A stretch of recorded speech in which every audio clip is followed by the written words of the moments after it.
tardes, ¿qué tal? Un placer estar aquí con ustedes nuevamente. Venos aquí con otro video. Este lo tenía planeado desde hace ya un tiempo, pero no había tenido oportunidad de hacer la investigación adecuada y obviamente de grabarlo, ¿no? ¿De qué trata el video de hoy?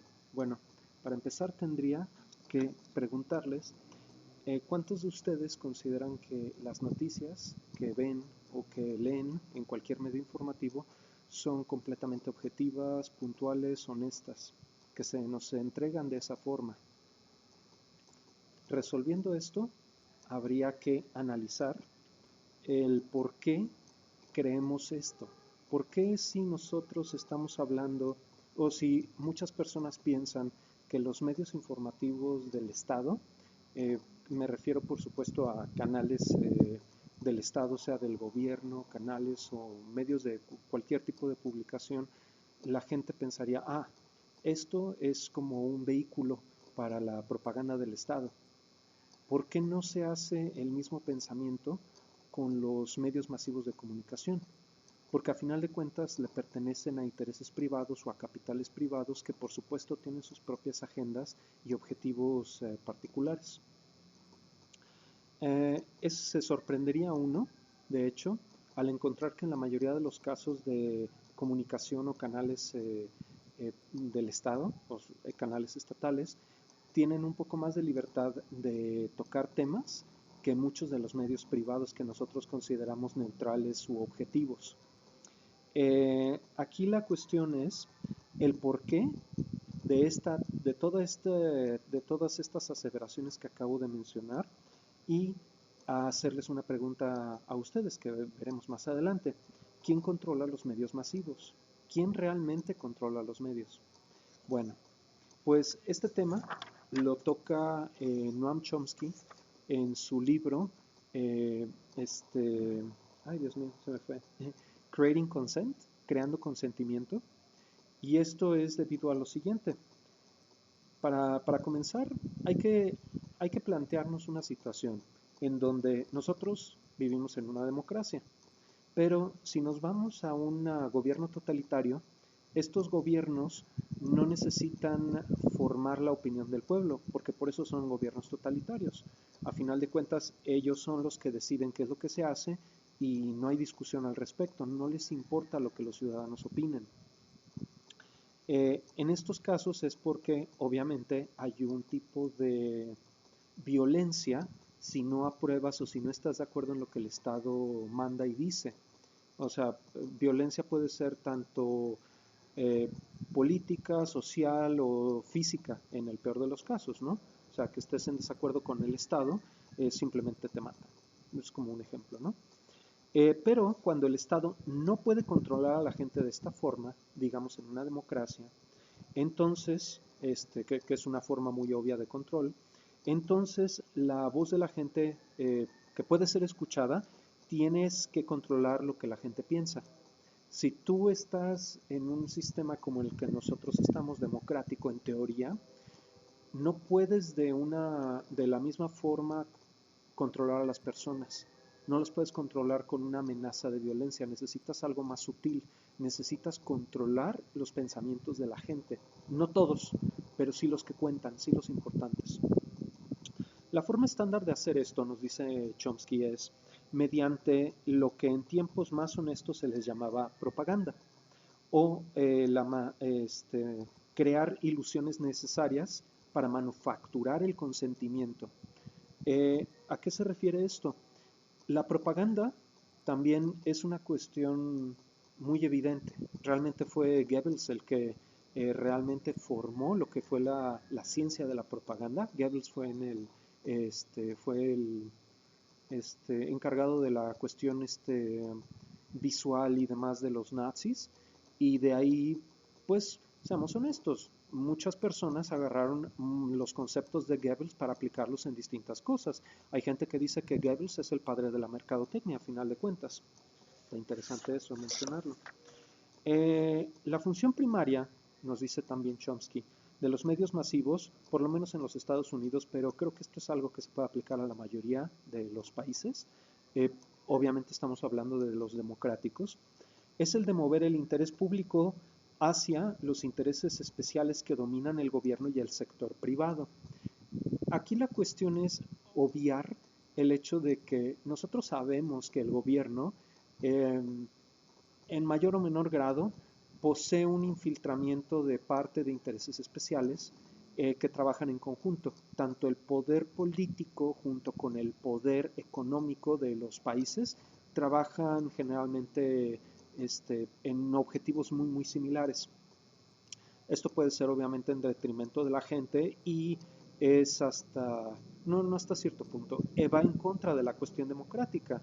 No lo toca aquí en su libro Chomsky, pero básicamente viene siendo, uh, hay que recordar que muchas de las leyes y cosas que se maneja, que son aprobadas por el gobierno, son a final de cuentas contrarias a lo que la mayoría de las personas queremos.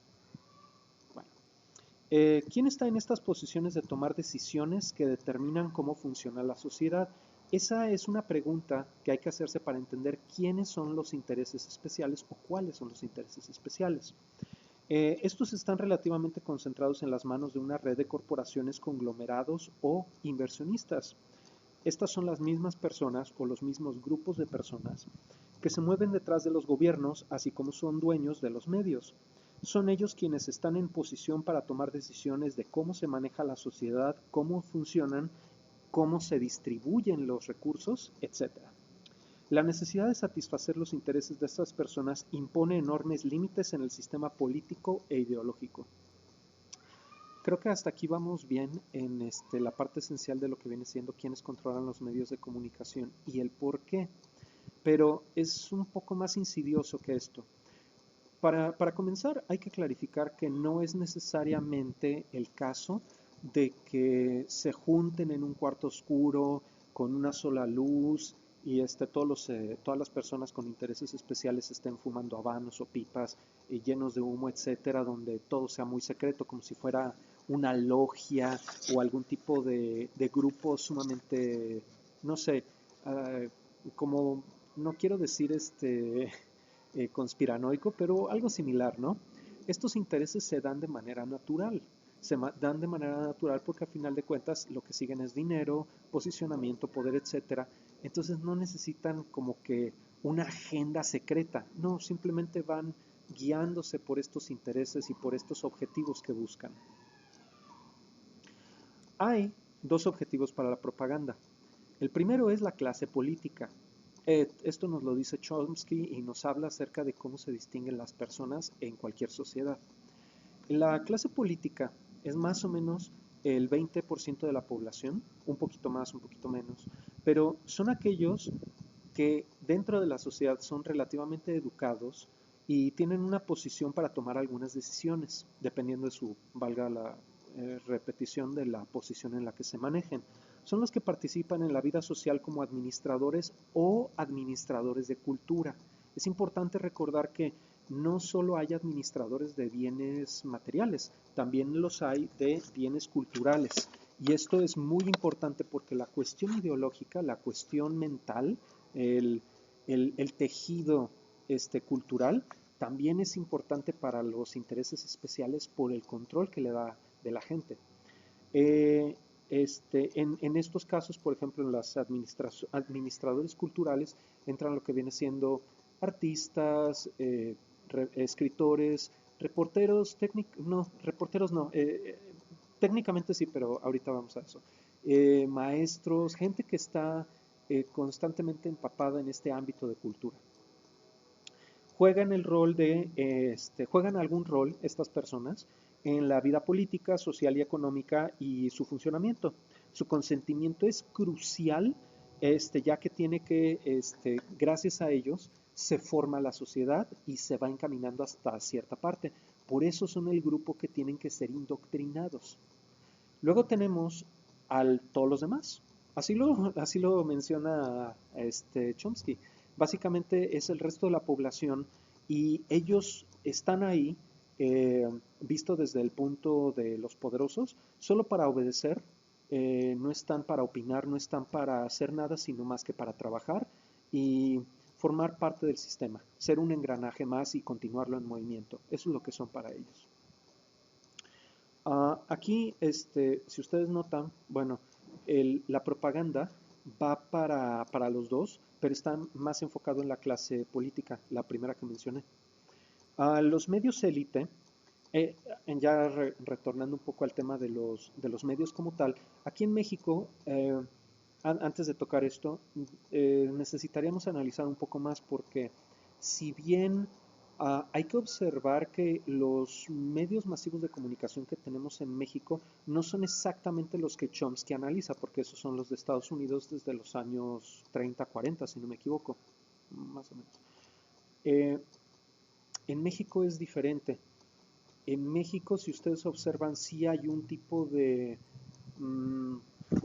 compañerismo o como, voy a decirlo de esta forma.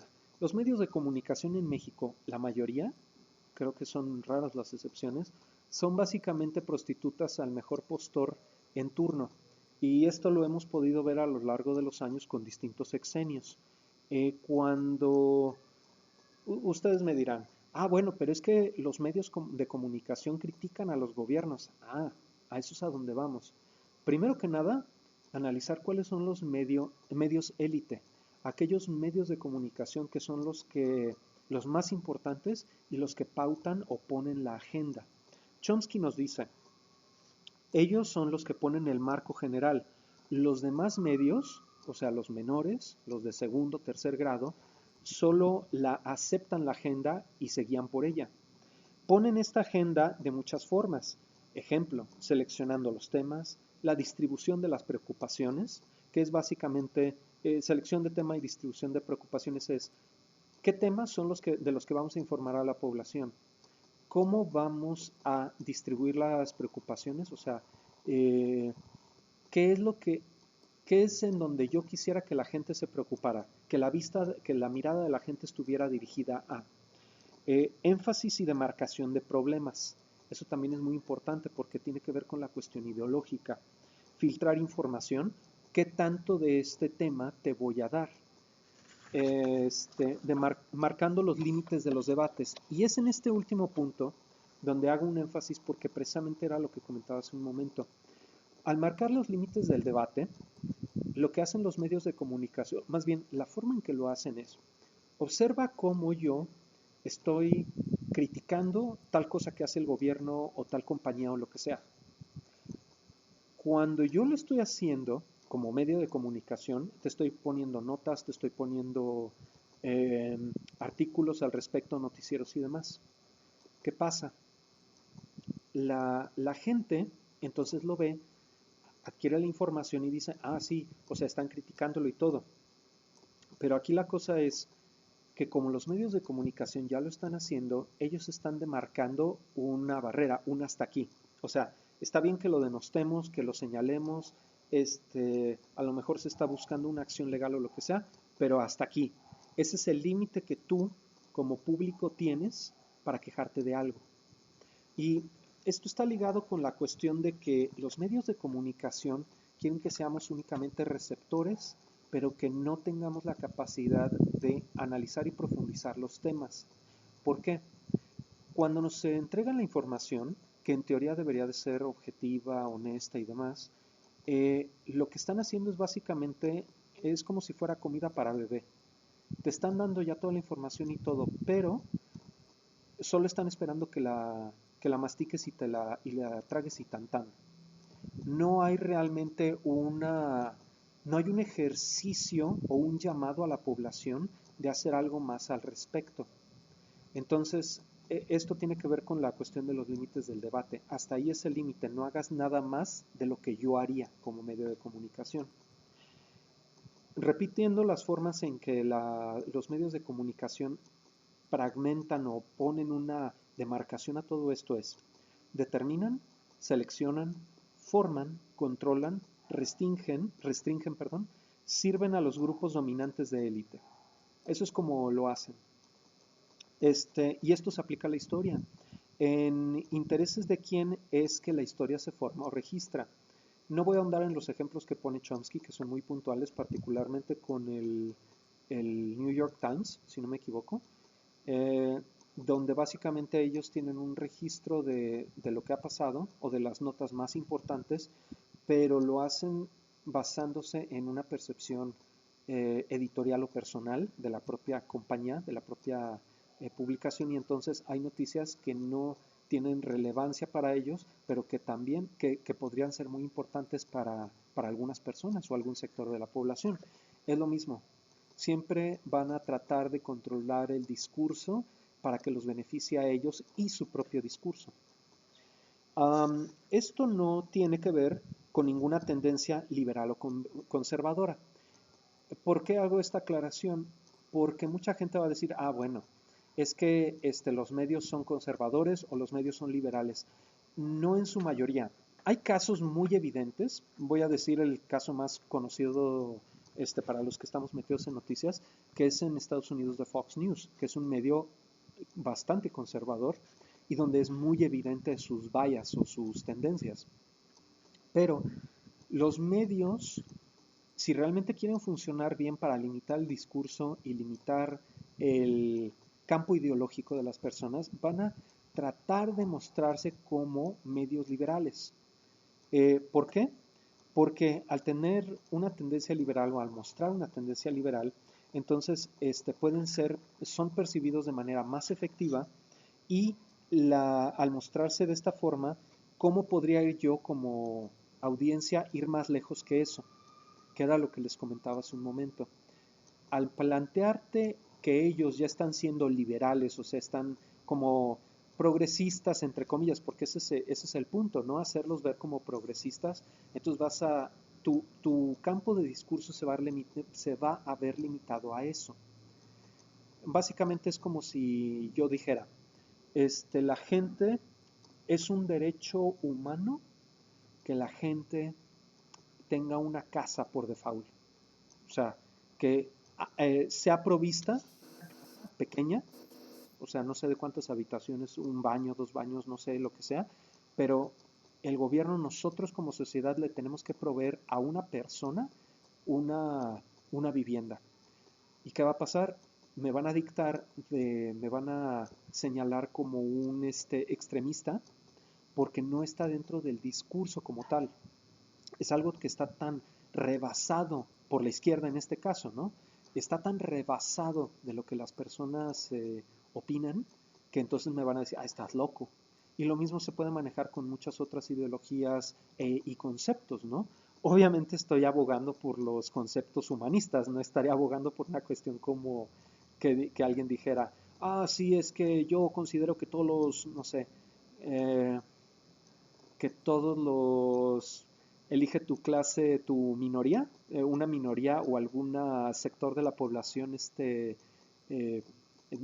cortado que no reciba mucho apoyo. Sí, estoy de acuerdo con que todos ellos desaparezcan, que todos los matemos. O sea, no estoy a favor de eso. Pero nótese que es un poco más fácil que se haga un discurso de eso o que se acepte a que se haga un discurso de lo otro. Precisamente por eso es la pretensión de tener una agenda más progresista o más liberal, pues. Em, ok, ya lo demás lo había comentado. Ah, ok. Nótese lo que ha ocurrido en México. Esto ya es cosa mía. Chomsky no hace un análisis de México. Sí tiene tiene algunos textos acerca de la injerencia estadounidense sobre Latinoamérica y hace un énfasis en algunas partes sobre México. Pero eso, ya quien está interesado lo checa. Nótese lo que ha ocurrido en México. Si bien los ataques y críticas a la clase política han estado ahí, debemos observar la misma estructura que Chomsky señala. En menor grado vemos ataques a empresarios y más interesante aún a noticias relacionadas a la explotación de recursos naturales, sectores laborales, etc. Eh, eh, Me van a decir, no, pero es que sí los he visto. No, sí, sí los hay. Pero aquí lo que quiero puntualizar es, ¿de qué forma se han manejado esas noticias? Yo les sugeriría que regresaran a hace unos 15 años y vieran, sí, hace 15, 13 años más bien, 13, 14 años. para que ustedes observaran la forma en que los medios informaron respecto a lo que estaba ocurriendo con las mineras en México y los intereses extranjeros que llegaron a México para explotar dichas minas, los tratos con los que se negoció para que obtuvieran una parte de ganancia, etcétera. Les sugiero que lo chequen eso por si están interesados y van a notar algo muy interesante. En esa época no se menciona con una minúscula cantidad de enojo, de ira, de incredulidad, que se les haya otorgado semejantes beneficios y extras a estas compañías extranjeras para venir a extraer la riqueza del subsuelo de México. Y ahora quiero que lo planteo en otro campo. ¿Qué es lo que está pasando ahora? Mi postura respecto a la ecología y al ambiente es desde hace muchos, muchos años de que no deberíamos de tener un impacto ambiental prácticamente los seres humanos, deberíamos de reducirlo, deberíamos de tenerlo al mínimo e incluso si es posible manejar ya energías limpias desde ayer, etcétera, desde el año pasado. Eh, pero aquí lo que me llama la atención es el discurso que se está manejando en estos momentos relacionados a lo que se pretenda, lo que el gobierno pretende hacer en este momento, como es el Tren Maya y como es lo de algunas cuestiones energéticas que traen con quitar un poco de recursos renovables a las compañías extranjeras y manejar ahorita puro recurso nacional, que viene siendo petróleo en ese caso, y en el Tren Maya el impacto sobre la península de Yucatán. Y entonces, a pesar de que yo puedo estar de acuerdo con el enfoque ambientalista que tiene, y lo estoy, no deberíamos utilizar más petróleo, deberíamos de dejar el resto del petróleo en el subsuelo, que desaparezca de nuestros autos, de nuestras casas, etcétera. Y en la cuestión del Tren Maya, el impacto que está ahí debería de ser reducido lo más posible o no deberíamos de hacerlo. Y voy a poner entre paréntesis que aquí entraremos en una cuestión humanista porque si no se construye algún tipo de medio de comunicación, si no se hacen inversiones para la península, la gente va a seguir estando en esa situación económica en la que están, que no es muy buena por ser el sur de México. Entonces, ya con todos estos detalles puntualizados, lo que me llama mucho la atención es la forma en que se han dedicado a enmarcar estas noticias, donde veo eh, personas, veo comentaristas, veo detalles que hace una década y pico no les importaba, no voy a usar malas palabras, no les importaba un carajo lo que viene siendo el impacto ambiental, todo el discurso era en base a, no es que para sacar de la pobreza a la gente, es que el beneficio económico es muchísimo, etcétera. Y sin embargo son las mismas personas que ahora con este tipo de planes dicen, no, ¿cómo es posible? ¿No pueden pensar en el medio ambiente? Y ojo, recuerden desde qué posición lo estoy viendo yo, como una persona interesada en el ambiente y que se da cuenta que sin una política ambientalista fuerte nos va a cargar la fregada a todos los seres humanos. Pero la cosa es la hipocresía que hay detrás de todo esto. Y es precisamente por los medios de comunicación que te puedes ir dando cuenta de esto si te dedicas lo suficiente a observar y analizar qué es lo que están diciendo y cómo lo están diciendo, pero más aún, por qué lo están diciendo. Debemos preguntarnos, por ende, quiénes son los dueños o quiénes trabajan en estos medios de comunicación, cuáles son sus intereses y sus motivaciones. La, la, hay una, no quiero entrar más de lleno en esto, creo que cada quien puede hacer como un pequeño análisis, pero es interesante responder estas preguntas y ver que detrás de las noticias hay un motivo por el cual se nos está dando la información y cuál es el contexto y la forma en que se nos da. Y aquí hay una frase de Chomsky que me pareció muy puntual para entender un poco más eh, el concepto y lo que está pasando en México y en muchas otras partes del mundo. Dice, la gente en el poder controla al país y ejercerán su poder para que el país no se salga de, entre paréntesis, su, cierro paréntesis, control. Entonces, si nosotros partimos de esa noción, podemos comprender mejor qué tipo de información se nos está dando. También hay que puntualizar, y esto lo menciona Chomsky, ninguna institución diseña un mecanismo para autodestruirse. Así que trabaja para marginalizar, excluir o eliminar voces disidentes o perspectivas alternas porque para ellos son disfuncionales para la institución. Pues los dejo entonces con esta información. Espero que les sirva, que les haya llamado la atención y les agradezco nuevamente. Cuídense mucho y que tengan una excelente tarde. Ay, Dios.